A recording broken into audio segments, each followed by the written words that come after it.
اور نہ ہی کوئی من گڑت بات ہے۔ اے قریشی سرداروں، میری بات مانو،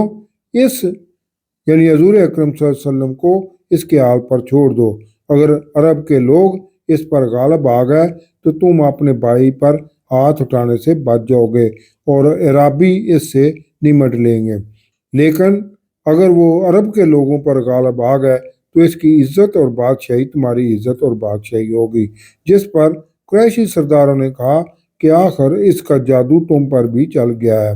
عتبہ نے کہا کہ میری جو رائے تھی وہ میں نے تمہیں بتا دی ہے، اب تمہارا جو جی چاہے کرو۔ کفار قریش مکہ پوری شدت سے رسول اکرم صلی اللہ علیہ وسلم کی دعوت کے بارے میں بدستور شک میں مبتلا تھے اور عربی قرآن پر بے منطق اعتراضات اٹھا رہے تھے اور لوگوں کو قرآن سننے سے روک رہے تھے۔ قریش کے سرداروں کا یہ رویہ قوم عاد اور سمود کے متکبر لوگوں کی طرح تھا۔ ایسے میں اللہ نے یہ صورت نازل فرما کر مکہ کے سرداروں سے کہا کہ تم بھی قوم عاد اور سمود کی طرح اللہ کے دشمنوں میں شامل ہو، اور ساتھ ہی مسلمانوں کو بھی تسلی دی کہ ان پر فرشتوں کا نزول ہوتا ہے۔ مسلمان توحید کی دعوت دینے والے، برائی کو نیکی سے دفع کرنے والے اور صبر و استقامت کا مظاہرہ کرنے والے ہیں۔ اس میں یہ بھی پیشین گوئی کی گئی کہ بہت جلد اس کائنات اور انسان میں پوشیدہ راز ظاہر ہو جائیں گے۔ موجودہ دور میں اسی لیے سائنس کی ترقی کی وجہ سے کائنات اور انسان کی ذات میں موجود پوشیدہ راز آئے دن ظاہر ہوتے رہتے ہیں۔ اس صورت کا نقطہ نظر اجتماعی طور پر توحید پر عمل کرتے ہوئے اقامت دین ہے۔ اس صورت کی آیت 38 آیت سجدہ ہے۔ اسی مناسبت سے اس صورت کا دوسرا نام حامیم السجدہ ہے۔ اب یہ اس صورت کا مختصر سا جائزہ تھا، اب اس کا مطالعہ شروع کرتے ہیں۔ تو آج کی نشست میں آیت نمبر 1 سے 25 تک کی تفسیر النور۔ یہ صورت حروف مقطعات ہا میم سے شروع ہونے والی دوسری صورت ہے۔ ان صورتوں میں توحید الہی کی دعوت ہے۔ سورۃ المومن کی طرح اس صورت کا آغاز بھی قرآن حکیم کی حقانیت سے کیا گیا ہے۔ یہ قرآن اتارا گیا ہے اللہ کی طرف سے جو بڑا مہربان رحمت رحم کرنے والا ہے، یعنی یہ قرآن اللہ کی طرف سے رحمت کے نزول کا ذریعہ ہے۔ یہ ایک ایسی کتاب ہے جس کی آیات مفصل بیان کر دی گئی ہیں، یعنی سمجھنے والوں کے لیے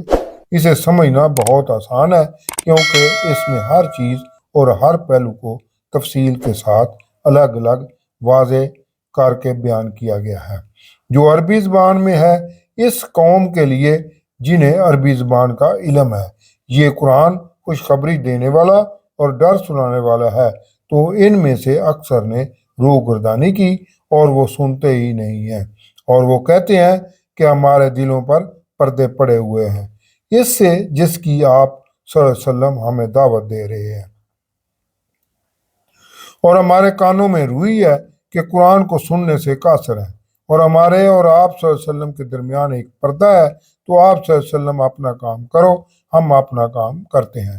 کفار ایسی باتیں حضور اکرم صلی اللہ علیہ وسلم کو تنگ کرنے کے لیے گستاخانہ انداز میں مذاق اڑاتے ہوئے کرتے تھے کہ آپ صلی اللہ علیہ وسلم جتنا چاہیں زور لگا لیں، ہم پر آپ صلی اللہ علیہ وسلم کی باتوں کا کوئی اثر نہیں ہونے والا، کیونکہ ہم آپ صلی اللہ علیہ وسلم کی یہ باتیں نہ تو سننا چاہتے ہیں اور نہ ہی انہیں سمجھنا چاہتے ہیں، اس لیے ہمیں تنگ نہ کریں۔ یہ گویا کفار کی طرف سے چیلنج تھا کہ آپ صلی اللہ علیہ وسلم جو کر سکتے ہیں کر لیں، ہم آپ صلی اللہ علیہ وسلم کی دعوت کو کامیاب نہیں ہونے دیں گے۔ آپ صلی اللہ علیہ وسلم کہہ دیں کہ میں تمہاری طرح کا انسان ہوں، مگر مجھ پر وحی کی جاتی ہے کہ بتاؤں تمہارا معبود ایک ہی معبود ہے، اسی کی طرف اپنا رخ سیدھا رکھو اور اسی سے مغفرت طلب کرو، اور مشرکوں کے لیے بڑی خرابی ہوگی یہ جو زکوٰۃ نہیں دیتے۔ زکوٰۃ دراصل اس کو دوسرے معنی میں دیکھنا چاہیے، کیونکہ زکوٰۃ کا نظام مدینہ میں قائم ہوا تھا، اس لیے مکی دور میں زکوٰۃ کے معنی پاکیزگی ہوگی، یعنی جو شرک کو ترک کر کے توحید کو اپنا کر پاکیزگی اختیار نہیں کرتے، اور وہ آخرت کے بھی منکر ہیں کہ وہ سمجھتے ہیں کہ یوم آخرت نہ تو قائم ہوگا اور نہ ہی حساب لے کر جزا و سزا کا مرتکب ٹھہرایا جائے گا۔ بے شک جو ایمان لائے اور اچھے کام کیے ان کے لیے نہ ختم ہونے والا اجر ہوگا۔ آپ صلی اللہ علیہ وسلم ان سے کہیں کہ کیا تم اس کا انکار کر رہے ہو جس اللہ نے زمین کو 2 دن میں بنایا، اور اسی اللہ کا ثانی ٹھہراتے ہو جو سارے جہانوں کا رب ہے۔ قرآن میں سورہ سجدہ میں سالوں کی گنتی کے بارے میں کہا گیا ہے، تمہارا 1000 سال اللہ کے ہاں 1 دن کے برابر ہے۔ تو اس طرح سمجھا جا سکتا ہے کہ زمین کو 2000 سال میں رہنے کے قابل بنایا گیا، کیونکہ عالم اسباب کی تخلیق کو اللہ نے خود ہی وقت کے تابع کیا ہوا ہے۔ دوسرا یہ کہ اللہ ہی ہر چیز کا خالق ہے، تو اس لیے حقیقی مالک بھی وہی ہے، اور ہر زیرو کو اسی کے قانون کے تابع رہتے ہوئے زندگی بسر کرنی چاہیے، اور اس زمین میں 2 دنوں میں برکت رکھی اور اس میں ان کی خوراک مقرر کی 4 دنوں میں، تمام ضرورت مندوں کے لیے برابر برابر کہ زندگی برقرار رکھنے کے لیے تمام وسائل پیدا کیے۔ ابتدا میں زمین چونکہ آگ کے ایک گولے کی طرح تھی، اسے آہستہ آہستہ ٹھنڈا بارشوں سے کیا گیا اور اس کے غیر نامیاتی مادے کو نامیاتی مادے میں تبدیل کیا، جو 4 دنوں یعنی 4000 سال میں مکمل ہوا، اور زمینی وسائل اور ذخائر پر سب کو مساوی حق حاصل ہے، اور کسی کے لیے کوئی مخصوص وسائل نہیں رکھے گئے جو اللہ کی صفت رحمان کو ظاہر کرتے ہیں۔ پھر اس اللہ نے آسمان کی طرف توجہ کی اور وہ ایک دھواں کی طرح تھا، اور اللہ نے اس آسمان اور زمین سے فرمایا کہ دونوں حاضر ہوں، چاہے خوشی سے یا جبر سے۔ یہ اس لیے کہا گیا کیونکہ مٹی یعنی زمین اور ہوا یعنی آسمان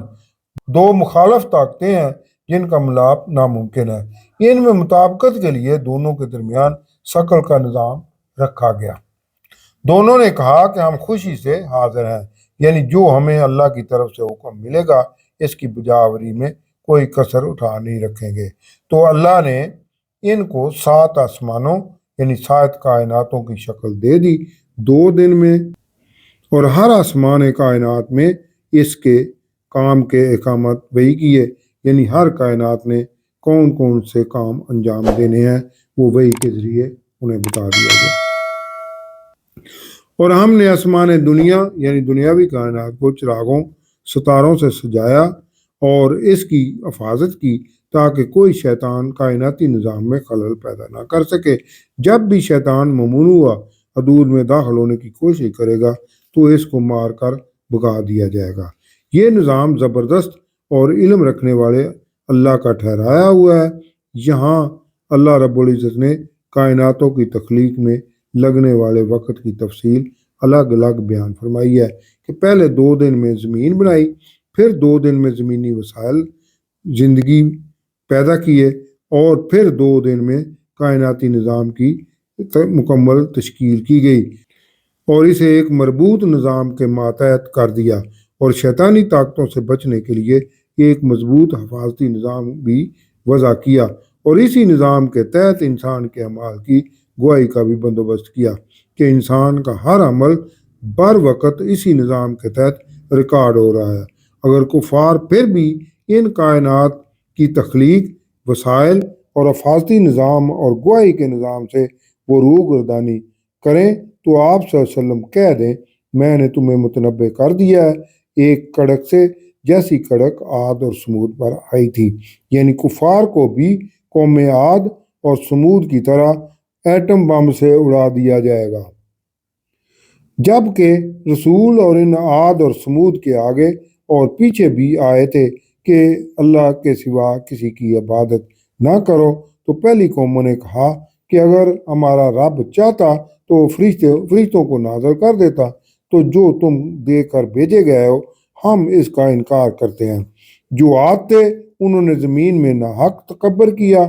جیسے کفار اور آج کل کے ترقی یافتہ ممالک کر رہے ہیں، اور انہوں نے کہا کہ ہم سے زیادہ کون طاقتور ہے؟ تو کیا انہوں نے سوچا نہیں تھا کہ اللہ ان سے زیادہ طاقتور ہے، جس نے انہیں بنایا تھا اور وہ ہماری آیات کا انکار کرتے رہے؟ تو ہم نے ان پر ایک زوردار ہوا نازل کر دی ان کے نوست کے دنوں میں، تاکہ ہم ان کو رسوا کر دینے والے عذاب کا مزہ چکھائیں اس دنیاوی زندگی میں، اور ان کے لیے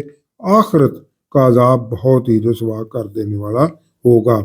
اور وہاں ان کی مدد نہیں کی جائے گی۔ اور سمود کو بھی ہم نے ہدایت کی راہ دکھائی، لیکن انہوں نے ہدایت کی بجائے اپنے اندھے پن کو ہی پسند کیا، تو انہیں بھی ذلت کے عذاب کی ہولناک کڑک نے پکڑ لیا ان کے کرتوتوں کے سبب، اور ہم نے اہل ایمان اور متقین کو بچا لیا۔ اور جس دن اللہ کے یہ دشمن آگ کی طرف اکٹھے کیے جائیں گے تو ان کو گروہوں میں رکھا جائے گا کہ ان کے شرک کے سبب ان کو دوزخ کے کس حصے میں گرانا ہے، یہاں تک کہ جب وہ آ جائیں گے ان کے پاس گروہ در گروہ، تو ان کے خلاف ان کے کان، ان کی آنکھیں اور ان کی کھالیں ان کے کیے کی گواہی دیں گی، اور وہ اپنی کھالوں سے کہیں گے کہ تم نے ہمارے خلاف کیوں گواہی دی؟ وہ کہیں گی کہ ہمیں اللہ نے بولنے کی طاقت عطا کر دی ہے، جس نے ہر چیز کو بولنا سکھایا ہے، اور اسی نے تمہیں پہلی بار بنایا اور اسی کی طرف تمہیں لوٹنا ہے، اور تم اس سے کہاں چھپ کر جا سکتے تھے کہ تمہارے خلاف گواہی دیں گے تمہارے کان اور تمہاری آنکھیں اور تمہاری کھالیں، لیکن تمہیں شک تھا کہ اللہ بہت کچھ نہیں جانتا جو تم کرتے رہے ہو، اور تمہارا یہی وہ شک ہے جو تم نے اپنے رب کے ساتھ کیا تھا، جس نے تمہیں تباہ کر دیا ہے، تو آج تم نقصان اٹھانے والوں میں سے ہو۔ اب اگر صبر کریں یا نہ کریں تو آگ ہی ان کا ٹھکانہ ہوگا، اور اب اگر وہ معافی چاہیں گے تو ان کی معافی بھی قبول نہیں کی جائے گی۔ اور ہم نے ان پر ان کے کچھ ساتھی مقرر کر دیے جنہوں نے ان کے برے اعمال انہیں اچھے کر کے دنیا میں دکھائے، جو ان کے سامنے تھے اور جو ان کے پیچھے تھے، اور ان پر بات پوری ہوئی ان گروہوں کے ساتھ جو ان سے پہلے گزر چکے تھے، جنوں میں سے اور انسانوں میں سے۔ جس طرح انسان کے ساتھ فرشتے مقرر ہیں، اسی طرح شیطان جن بھی